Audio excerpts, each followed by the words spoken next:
we have a special guest with us. We're delighted to welcome back to Congress U.S.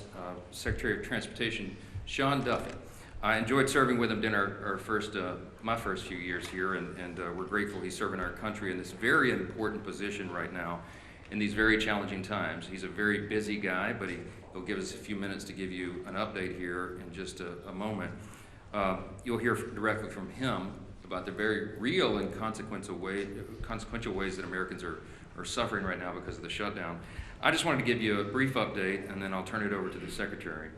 But by way of review, the reason that my colleagues and I have come in here every morning now during this painful Schumer shutdown is because we have to share the facts and we have to share the simple truth with the American people. And why is that? Because the Democrats are working overtime to try to hide those facts and to try to distract from the very simple truth here. They want you to forget that just 5 Senate Democrats could reopen the government today.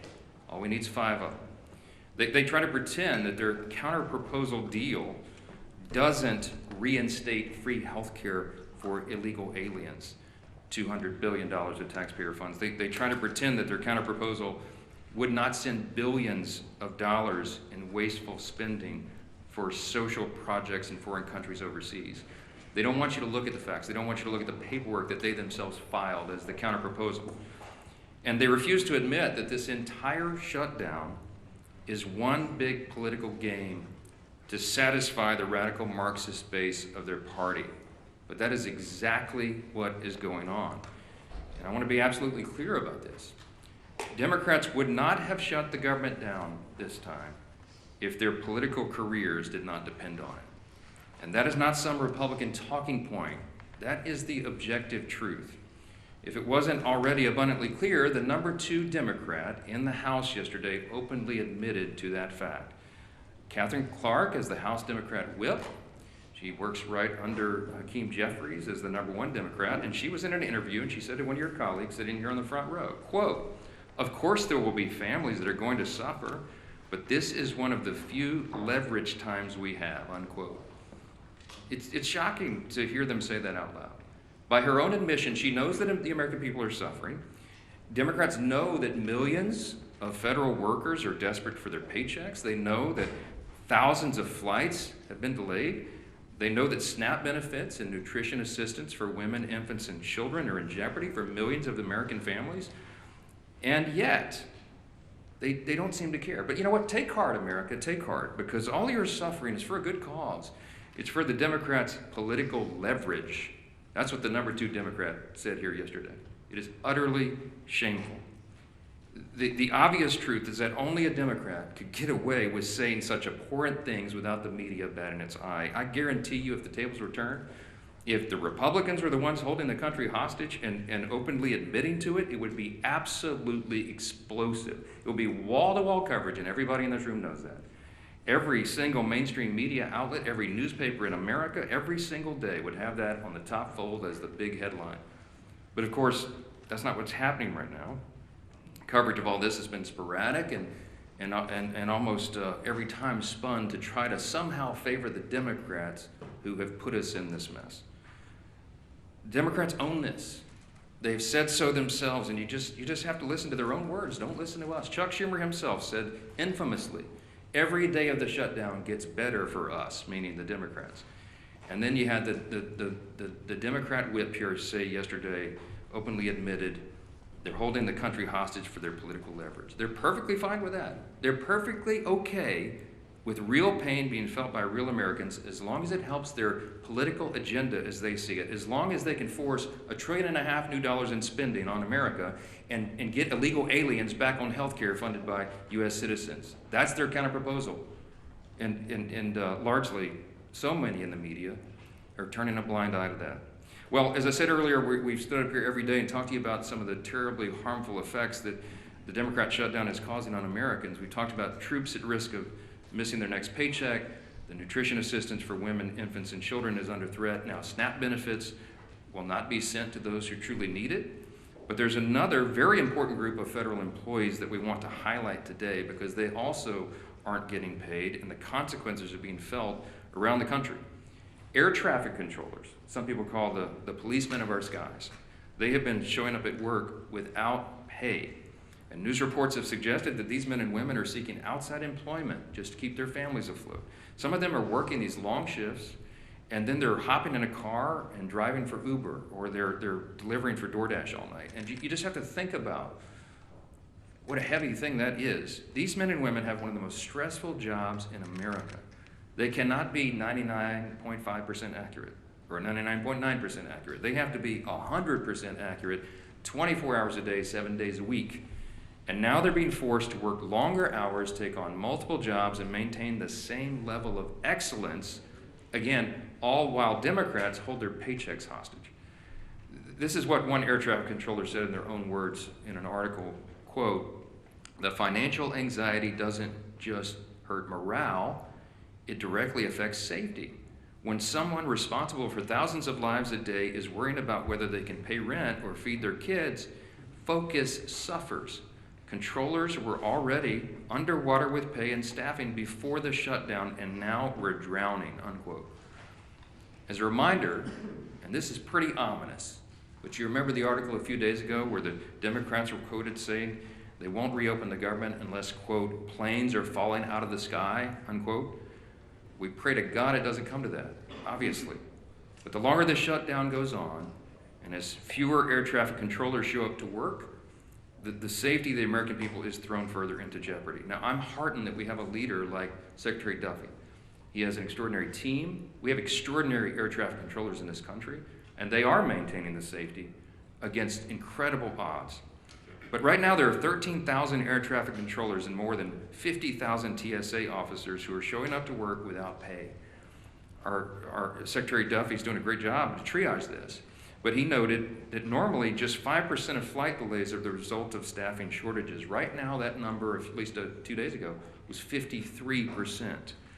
According to online flight tracking databases, there were 19,000 delayed flights from Saturday to Monday, and an additional 1,600 canceled flights during that same period.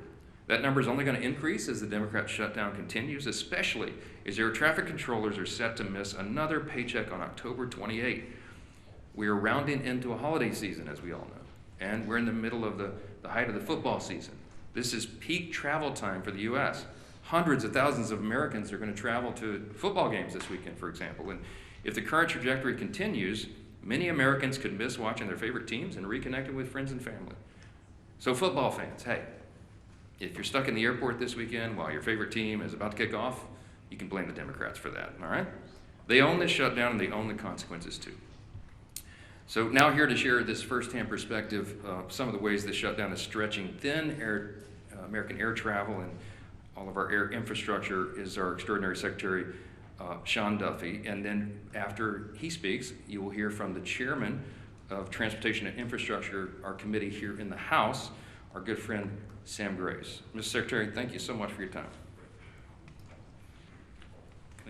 Thank you, Mr. Speaker. First off, I want to thank the Republican leadership team and Republicans in the House for your votes to keep the government open, keep the government funded. Usually this is a House problem. It's in the Senate right now. The Senate can't find the votes to keep the government open, and it's Democrat votes. And I thought you made a really good point, Mr. Speaker, that I do think in the Democrat senators' hearts, they want to vote to open the government up. They don't want to hurt the American people. But we've seen they have a radical base, a base that's out of control. And if they vote to open up the government, what's going to happen is they are going to be primaried. They are going to be attacked. Maybe their funding might dry up. And so this shutdown is not about the American people, not about the pain that America experiences because of the shutdown. This is because Democrats are concerned about their own hide, and they've sold the country to the most radical element of their country. And I think that's really shameful. It's too bad. I also want to thank the Congress, led by Sam Graves. Many of you have seen what's happened with our air traffic control system. It's old, it's antiquated, it's safe, but it has to be massively rebuilt. We need a new system, and I want to thank the House for leading that effort. We've asked for $31.5 billion. We got a down payment of $12.5 billion to begin that really important work. Before the shutdown, we have crafted our teams in a way that can keep that work moving forward. It doesn't stop during the shutdown. Because, again, 6 months from now, you all won't care that Democrats shut the government down. You'll want to know what the results are and the progress of building this new system. So that is still operational. But I do want to talk about air traffic controllers for a moment, because I think this is incredibly important. They're angry. I've gone to a number of different towers over the course of the last week to 10 days. They're frustrated. They're frustrated that the Congress is focused, at least in the Senate, on paying for health care benefits for illegals as opposed to paying their paychecks for the great work that they provide to the American people. That makes them angry. You've seen, as the speaker mentioned, across the national airspace, we see there's certain centers or TRACONs or towers where we'll see a lower staffing. When we have lower staffing, what happens is you'll see delays or cancellations. But it's not one tower, it's not one TRACON, it's not one center, it's maybe one center one day, it's a TRACON another day, it's kind of moving throughout the national airspace. But it's causing disruptions. So a week ago, last Tuesday, air traffic controllers got 90% of their pay, because that paycheck came from most of it for the work they did in September. So they got most of the money. Next Tuesday is the first paycheck that they will not receive for the work that they did in October. And to the speaker's point, we have air traffic controllers who work more than 5 days a week. They work 6 days a week to make sure they can cover air travel throughout the country. And so if you have a controller that's working 6 days a week, but has to think about how am I going to pay the mortgage, how am I going to make the car payment, how am I going to put food on my kid's table, they have to make choices. And the choices they're making is to take a second job. Well, I don't want my air traffic controllers to take a second job. I want them to do one job. I don't want them delivering for DoorDash. I don't want them driving Uber. I want them coming to their facilities and controlling the airspace. But they're having to make decisions about how they spend their time to make sure they put food on their table, feed their kids, and support their family members. I want to make one other point really clear. Some have asked about safety, or you maybe ask me if I'll let you give me some questions. Safety is paramount for us. And so if we don't have the staffing levels in a tower, TRACON, or center, you will see us delay traffic. You will see us cancel flights. Because I want you to get to where you're going. I want America to get to their destination and get there safely. And it's not moving as many flights as possible. It's moving as many flights as possible safely. That is our mission. That is our number one goal. And if we can't do that, you'll see the flights come down. You will see the delays and you'll see the cancellations. One other problem that I want to address that we're seeing now in the shutdown, you've seen that we don't have enough air traffic controllers. We're 2,000 or 3,000 air traffic controllers short. And so what I've done is I've developed a plan to supercharge air traffic controllers into our system. The president said, bring in the best and the brightest, young men and women to work in this space, which is what we've done. We've shortened the timeline from testing to get into to our facility where we train our air traffic controllers in Oklahoma City. Shorten the timeline, get the best and the brightest. The highest test scores come in first. And that's what we've done. It's going to be a multi-year process to make up the shortfall that we have in the system. But I'm getting word now from Oklahoma City where I have young air traffic controller students who are now telling me, what the hell am I doing? Why am I going to take this job? They're thinking about leaving the academy, smart young men and women, because they don't want to work for a system that won't pay them, that doesn't guarantee them a paycheck. And their paychecks are at risk. We pay those controllers as they go through the academy. We don't pay them a lot of money either. They rely on that. And when that money doesn't come, it creates not just disruptions for when Democrats in the Senate decide to forego the crazy left and actually fight for America. That's problems that ricochet in the months and the years to come. And I think it's important that we tell that story because if we don't, I think that you can give the Democrats a pass. We have to talk about the real consequences of what this shutdown does, talk about who we're fighting for, and why this matters. To, again, open up your government. Open it up. It's easy. And then sit down and negotiate. Have a conversation. But to allow the radical element in the Senate to hold America hostage, I think would be shameful. That's not how we operate. We don't negotiate when that is the structure set by Democrats. So I'm all in favor of making sure this funding comes. Let's open it up. Let's have a great conversation. Let's figure out where we go forward. And I think that would be the most common sense approach. But I'll just tell you this. I want to reiterate, we are all about safety. And we will make sure we work every day on that part of our job. But again, I can't guarantee you that your flight's going to be on time. I can't guarantee you that your flight's not going to be canceled. It's going to depend on our air traffic controllers coming in to work every single day. And again, my message to them is, one, thank you for coming and working. We appreciate that. Come to work, even if you don't get a paycheck. We need you to come to work. But if they do not, we'll know whose fault it is. And I just want to say, as I introduce Sam Graves, Sam has been a champion in the airspace. The industry loves him. No one has done more to drive this reform of how we build a brand new air traffic control system, thinking it through, driving it through the Congress, making the sales pitch than Sam Graves. And I couldn't be more grateful for his friendship and partnership. And so I think Sam is going to go right now. And I appreciate the leadership team here as well. Even guys from Minnesota are okay too. So thank you. Thanks, Mr. Secretary. As chairman of the Transportation Committee, I do want to point out what has already been pointed out, and that is our skies are safe. They are very safe for folks to travel and for folks to be able to get to where they need to go. And I do want to commend our air traffic controllers straight up, because, and this just goes to show you just how steadfast they are. They're showing up for work, they're doing the job, and they're making sure that that our skies stay safe. I've got a number of good friends who are air traffic controllers, and they have expressed extreme frustration because of this situation. They're worried about getting paid. They're worried about, as was pointed out, meeting that mortgage and being able to make the car payment or whatever the payment is that they have to do, or take care of their family. Something as simple as that.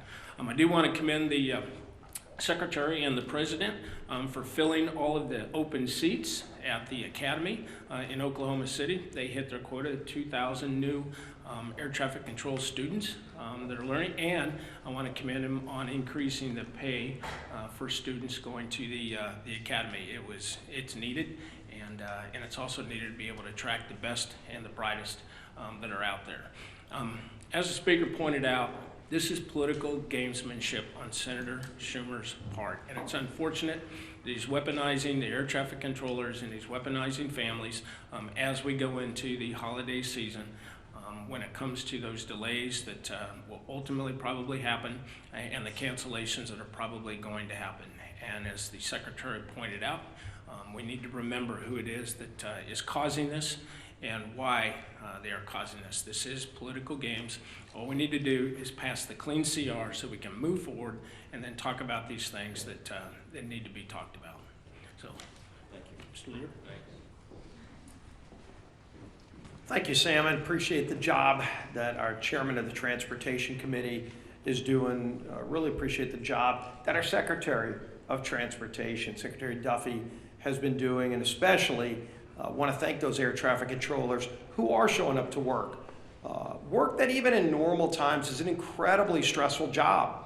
You know, as you can imagine, at any airport in America, but especially the busy ones, you might have dozens of flights coming in and out every single hour.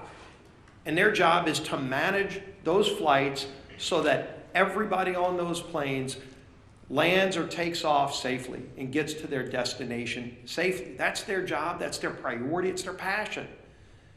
And yet, when you add to that, again, in normal times, an incredibly stressful job, when you add to that the uncertainty of whether or not they're even going to get paid, while they still have the obligations of paying their house note, their rent, their car note, putting food on the table, adding that extra level of stress to an already stressful job is really straining the system. And so, as Secretary Duffy talked about, some have taken a second jobs, jobs that take them away from their current job. It's led to flight delays. It's led to real hardships for American families. As we're approaching Easter, Thanksgiving in just a couple of weeks. Imagine you're planning your Thanksgiving vacation to go see your family somewhere else, maybe a kid returning from college to go see their family for the first time in a few months, and you don't know if the flight is going to be scheduled, if the flight's going to be on time, if you're going to be able to make it home. This is unnecessary, and people are starting more and more to ask the question, why is this going on? Why do Democrats continue to vote no? Not on a bill that solves all of our differences, a bill that just keeps the government running, puts the food on the table of those air traffic controllers while we negotiate our differences. That's all we're talking about, a clean CR, a bill that just lets us keep the government running while we still negotiate the big differences we have. And more over the last few weeks, you've heard Democrat senators say it out loud while they're casting no vote after no vote after no vote. Hundreds of times, by the way. Over 600 times, Democrats in Washington have voted to shut the government down. Think about that. Over 600 times between the House vote, the Senate votes over and over again as if it's just some repetition. All it takes is 5 Democrat senators to have the courage to say, let's just open the government back up again so we can negotiate our differences. But they're starting to say publicly what we've said out here, what they've been saying privately, is they're scared to death of their far left radical base. That's why the Democrats did it. It has nothing to do with policy differences. That's what we can negotiate when the government's open. And everybody knows that. And so why are they doing it? And here we go. And you heard the speaker talk about it. But you had the House Minority Whip. Quote, shutdowns are terrible, of course. There will be families that are going to suffer, but it is one of the few leverage times we have. Leverage. Yeah, sure, they're okay with people suffering, but boy, does it give them leverage. For what? To appease their radical base, to show their radical base they're fighting Donald Trump. So they've made the calculation it's okay to cause suffering to families. Schumer, of course, quote, every day gets better for us. Who's us? It sure isn't the American people. It sure isn't those air traffic controllers who are working 6 highly stressful days managing safely our air traffic control system while then they leave that job to go drive for Uber or for DoorDash. That's not a better day for them, but boy, Chuck Schumer's happy. Bernie Sanders, quote, you reopen the government and we lose our leverage. That's what this whole shutdown is about. Close quote. That's Bernie. Leverage. You hear it over and over again. The American people, especially federal workers, are considered by Democrats to be leveraged, to be pawns in their game. Senator Coons, quote, the point of this shutdown is not just suffering for suffering's sake, but to make a point. What point? A point that you can cause suffering on other people so you can get leverage to go back home to Los Angeles or San Francisco or New York City and show the socialists, look at me, I've made Donald Trump, have to go and move some money around to figure out a way to pay federal employees. I'm creating chaos in Washington. That's what they want to do. That's their leverage. So they can get some pat on the back from socialists and Marxists who want chaos in America. It's disgraceful. And everybody knows it, but they don't care. They don't care because as long as they're appeasing the radical base, that's what their leverage is all about. The American people to Democrats are considered pawns for leverage to go and make the far left radical base look like they're fighting Donald Trump. And I'm going to finish with this. Air traffic controllers, again, as Secretary Duffy, as Chairman Graves have talked about. Right now, 13,000 air traffic controllers are working without pay. 13,000. Some of our air traffic controllers who work 6 days a week, or you've heard it, driving Uber, doing all these other things. Nick Daniels, the president of the Air Traffic Controllers Association said, quote, "To think that somehow we can live with, you'll get paid eventually, that doesn't pay the controllers. That doesn't pay the mortgage. That doesn't pay gas. That doesn't pay the food bill." That's the burden. That's the burden those 13,000 air traffic controllers, whose job every day is to keep us safe when we fly on airplanes, is. And why do they have that extra stress? Why do they have that extra burden? So that Senate Democrats can feel like they've got leverage over who, over what, to what end. This is madness.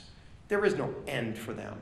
They just think this is some kind of game, and the American people are pawns in that game. It's got to end. Our whip, Tom Everett.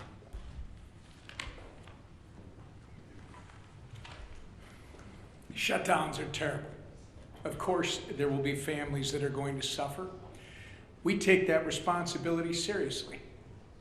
But it is one of the few leverage times we have. You've heard that 3 times now. A direct quote from the number 2 Democrat in the House, Catherine Clark. Meanwhile, in Massachusetts, which is Catherine Clark's home state, 45,000 federal workers are being forced to figure out how they're going to pay their bills next week. More than 1 million SNAP enrollees and 123,000 women, infant, and children who require nutritional assistance, they're going to be impacted, Catherine. Telehealth services and a home hospital program have been put on pause. Tens of thousands of travelers who come through Massachusetts airports are at risk of experiencing flight cancellations and delays, as you heard from the secretary this morning. Obviously, we can go on and on about the ways people in Whip Clark's home state and across the country are being forced to suffer because the Democrats refuse to reopen the government. But they don't care, because to them, suffering is leverage. To them, this is one big political game. It doesn't matter that millions of Americans are hurting because, as Chuck Schumer says, every day gets better for us. What a disgusting, despicable mentality to have. The truth of the matter is, Democrats could end their shutdown madness today if they would simply do their jobs. All they have to do is stop playing politics, pass our clean CR, and reopen the government for the people they were elected to serve. We're going to continue giving them opportunities to do the right and reasonable thing. The question is not whether they are able. The question is whether they are willing. I hope they come to their senses soon, but until then, we're going to hold them to account, and we expect everyone in this room to do the same. Lisa McClain. Thank you, and thank you, Sam, for being here today, and thanks, Secretary Duffy, for being here as well to talk about the reality of the air traffic controllers and the American people. The American people deserve the truth. Republicans are out there serving the American people, while Democrats are using suffering of the American people as leverage. And let me say that again, because I believe it is warranted. Republicans serve, Democrats use. And you don't have to take my word for it. I know you've heard it, but I need to say it again because I was on a news station this morning, and when they played Catherine Clark's comments, they're like, the question to me was, why are Republicans so upset about it? Like, that was the why are Republicans upset about it? Everybody should be upset about it. I mean, this is what she said. The second highest ranking Democrat in Congress. This is what she said yesterday. Congresswoman Clark admitted, and I quote, "Of course there will be families that are going to suffer, but it's one of the few leverage times we have." Let that sink in for one moment. They are admitting, she is admitting, yes, American families are going to suffer. But we got to use you as leverage. Let that thing sink in. Does that not outrage anybody? I'll tell you who it does outrage. The American families that are actually suffering. So let me share this with you. And what I need you to ask them is, what are they suffering for? So what are the Democrats using the American people's suffering for? What leverage are they using that for? Well, let me tell you. To push their $1.5 trillion in wasteful spending, to fund health care for illegals, the Democrats think it's right for the American people to suffer so that we can deliver Sesame Street to Iraq. Sesame Street in Iraq? Democrats, Catherine, she thinks that's all right to have the American people suffer for that. Someone connect those dots for me. I mean, seriously. I hope to God you are asking her why. Because the questions that I get is, why do you think that's bad? Are you kidding me? I mean, we have lost our minds. They've lost their minds. It's disgusting and it's insulting, right? They want to bankroll LGBTQ propaganda in South America on the backs of Americans suffering. Again, let that one sink in. And you know what? That does make me angry. It does make me angry, and it should make all of you angry too. Democrats are squeezing working families just to bankroll their pet projects. Good job of leveraging suffering on the American family. Meanwhile, Republicans are doing what we always do. We're rolling up our sleeves and we're doing the work. Let me give you some examples. Congressman Zach Nunn met with rural health care providers and first responders, right? Remember, the Democrats are the ones that want to repeal that $50 billion for rural health care, right? They talk out of both sides of the mouth. So concerned about health care, but let's repeal the $50 billion back. Okay. Congressman Bilirakis met with troops working without pay and veterans struggling to access services. Dozens of Republicans are back home cleaning up parks, volunteering at food banks, and helping struggling families. The contrast couldn't be more clear. Democrats see suffering as leverage. Republicans see it as a call to serve. So here's my message to Democrats. Stop holding the American people hostage. Stop being okay with Americans' families suffering. Stop playing games. Open up the government. Get back to work, and get back to work to serving the people who actually elected you to do your job. Thank you. All right, a few questions? Manu, go ahead. You said yesterday you were still trying to get the details of this $230 million the president has asked for the Justice Department to pay for his legal bills. Now that you've had some time left to get the details, are you okay with taxpayers potentially being on the hook for that kind of money? I'm not trying to dodge the question. I haven't had time to get the details, okay? That's still on my things to do list. Yesterday was almost literally a 21-hour workday. Yes, sir, back row. There's legislation in the Senate to pay air traffic controllers during the shutdown. If that does pass in the Senate, would you bring the House back to vote on that? And then, absent congressional action, would you work with the White House to find a way to pay air traffic controllers during the shutdown? And where would you pull that money from? Well, let me answer the questions in reverse order. We did work with the White House to get air traffic controllers paid. It's called the Clean CR. We passed it in the House September 19th. By my count, it's 33 days ago. It's been Sean Duffy just said that air traffic controllers are going to miss a paycheck. Yes. They're trying to find, the White House has bent over backwards to mitigate the harms to the American people. We got WIC funded by a bootstrap in a 1930s era statute regarding tariff revenue. He found unobligated funds in the R&D accounts at DOD, get the troops paid in the middle of October. But we're running out of resources. They're running out of creative ideas, and there is not an existing pot of money that could cover the air traffic controllers' salaries right now. And so that is why we have to get the government reopened. Again, every Republican has voted repeatedly to do that very thing, to pay everyone and make all this madness stop. And the Democrats have now voted 13 times to keep the government closed. With regard to your first question, there will be a measure on the Senate floor today that Leader Thune and the Republicans are desperately trying to make sure that all these people are covered. They want all essential workers and all these categories to actually get their paycheck, even if the Democrats keep the government shut down. We are told that the Democrats have vowed to vote no on that measure. So they will not vote today, that's what we understand to be the case, they will vote against restoring paychecks to troops, Border Patrol agents, air traffic controllers, TSA agents, and all the rest. And it's unconscionable to us, but again, it's another step in their political game as they're using all of these people, hardworking Americans and their families, as leverage for their political purposes to cover their own tails with the radical left. Jeff?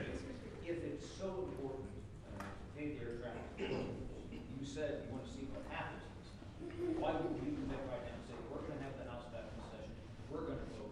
Because you know as well as I do, sometimes when one body moves something, it gives emphasis to the other body. Well, no, I don't know that. We just demonstrated it's not true, Chad. We passed the CR to get everybody paid. If I brought everybody back right now and we voted on a measure to do this, to pay essential workers, it would be spiked in the Senate. They're going to show you this afternoon that they would spike that bill. So it would be a waste of our time, and it would take the pressure off Chuck Schumer to get his job done and open the government again. This is what's so infuriating to us. Yes, sir. You said yesterday that this needs to be assessed on a day-by-day basis. Now we're on day 23. Has the needle moved at all during the last 24 hours, and what's it look like the next week or so? Well, look, we do assess it day by day, hour by hour, because if you remember, the original CR was going to extend and allow 7 additional weeks for us to finish the appropriations process to November 21. Well, now they've eaten up, the month of October, and we're getting closer and closer to that deadline, and so it is something that we take into account. It's a day-by-day evaluation.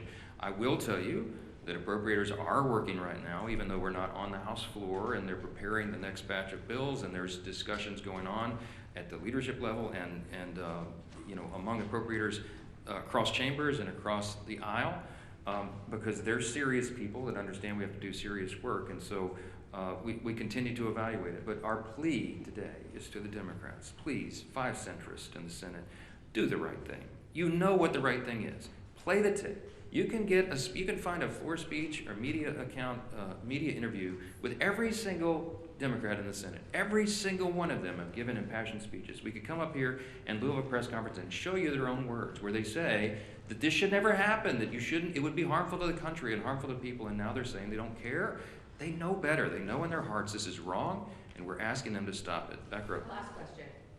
Speaker Johnson, Louisiana and a lot of other states have warned SNAP recipients they won't get benefits next month. Reportedly, Senate Republicans are considering a bill standalone on that. If they did pass it, would you be open to doing so here? If the Senate passes the bill, then the House will address that. I talked to my Governor Jeff Landry in Louisiana, who greatly laments. We have lots of SNAP recipients in our state, as we do in many others. And you're talking about, I think it's 42 or 43 million Americans rely upon that vital service. And it's unconscionable that they would be held at bay and held as leverage on this. That's the pain that Chad Perkham asked Whip Clark yesterday, the pain that American families would suffer. And she said, yeah, it's regrettable, but hey, this is our time of leverage. We just let their own words speak for themselves. We're not for that. The Democrats are. I'll leave you with this thought. Republicans have now voted 13 times to open your government. The Democrats have voted 13 times to close it. The Democrats own the shutdown and all these horrible consequences, and you need to remind them of that. Thank you. Appropriations bills